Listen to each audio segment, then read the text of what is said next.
Beli rumah baru itu impian banyak orang, tapi kadang malah jadi pusing karena banyak masalah yang muncul setelahnya.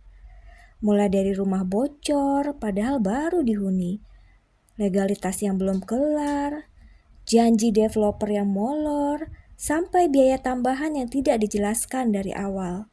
Di video ini, kita akan membahas permasalahan yang sering terjadi saat membeli rumah baru dan yang paling penting, solusinya. Biar kita nggak salah langkah, nggak boncos, dan nggak terjebak janji manis brosur. Jadi, sebelum tanda tangan pembelian atau serah terima unit, tonton dulu video ini ya. Biar rumah impian Anda benar-benar jadi kenyataan, bukan jadi beban. Jangan lupa like, share, and subscribe ya.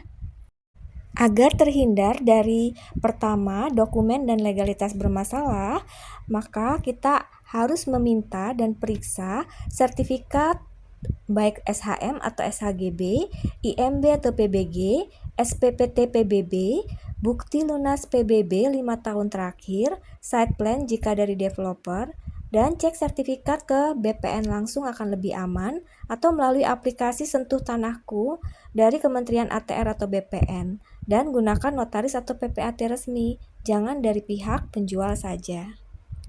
Agar terhindar dari developer bermasalah atau proyek mangkrak, maka kita harus mengecek reputasi developer terlebih dahulu di website resmi mereka.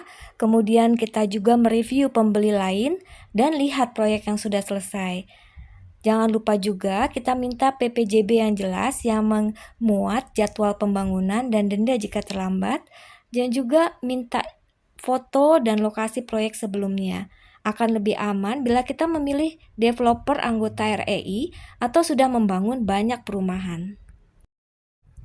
Untuk mengatasi masalah rumah ternyata masih KPR atau dijaminkan, maka kita bisa mengecek sertifikat di BPN apakah bebas sengketa dan bebas blokir, dan jika rumah second, kita harus meminta surat pelunasan atau pengalihan kredit yang jelas, dan kita harus memproses semuanya di notaris, jangan tanpa akta atau di bawah tangan. Agar terhindar dari biaya tambahan yang tidak kita ketahui, maka cara mengatasinya, kita harus meminta daftar biaya detail secara tertulis. Untuk biaya BTHTB, notaris atau PPAT, balik nama sertifikat, AJB, provisi dan administrasi bank, dan kalau bisa pilih notaris sendiri, bukan dari penjual, agar semuanya diterangkan secara jelas. Agar terhindar dari lingkungan yang tidak sesuai atau banjir, maka cara mengatasinya kita harus mengecek lokasi saat hujan deras atau malam hari dan weekend, ramai atau tidak. Kemudian tanya warga sekitar tentang banjir, keamanan, akses, air, listrik, dan juga cek peta rawan banjir dari peta BNPB atau info Pemda. Agar terhindar dari kualitas bangunan yang jelek, maka saat survei pastikan kita mengecek dindingnya, apakah ada retak rambut, kemudian apakah atapnya bocor. Agar terhindar dari permasalahan developer yang tidak mengurus sertifikat, maka kita pastikan di dalam PBJB tertulis berapa lama sertifikat akan keluar dan berapa banyak denda jika developer terlambat mengeluarkan sertifikat. Dan simpan semua bukti pembayaran dan dokumen pemesanan. Jika developer bermasalah, kita bisa laporkan ke Yayasan Lembaga Konsumen Indonesia atau YLKI atau BPSK, Badan Penyelesaian Sengketa Konsumen. Agar terhindar dari jebakan promo DP 0 atau cicilan murah, maka kita harus menghitung total biaya sampai lunas, bukan hanya cicilan awal saja.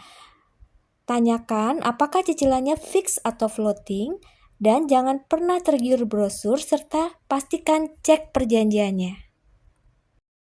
Agar terhindar dari masalah tidak mengerti isi perjanjian, maka kita harus membaca seluruh pasal di PPJB, AJB, dan perjanjian KPR, dan kemudian konsultasikan ke notaris atau orang yang mengerti hukum properti, serta jangan tanda tangan jika ada pasal yang merugikan kita. Bonus tip penting, pertama, selalu gunakan notaris PPAT resmi. Kedua, cek sertifikat di PPN sebelum bayar. Ketiga, bayar lewat rekening, bukan tunai.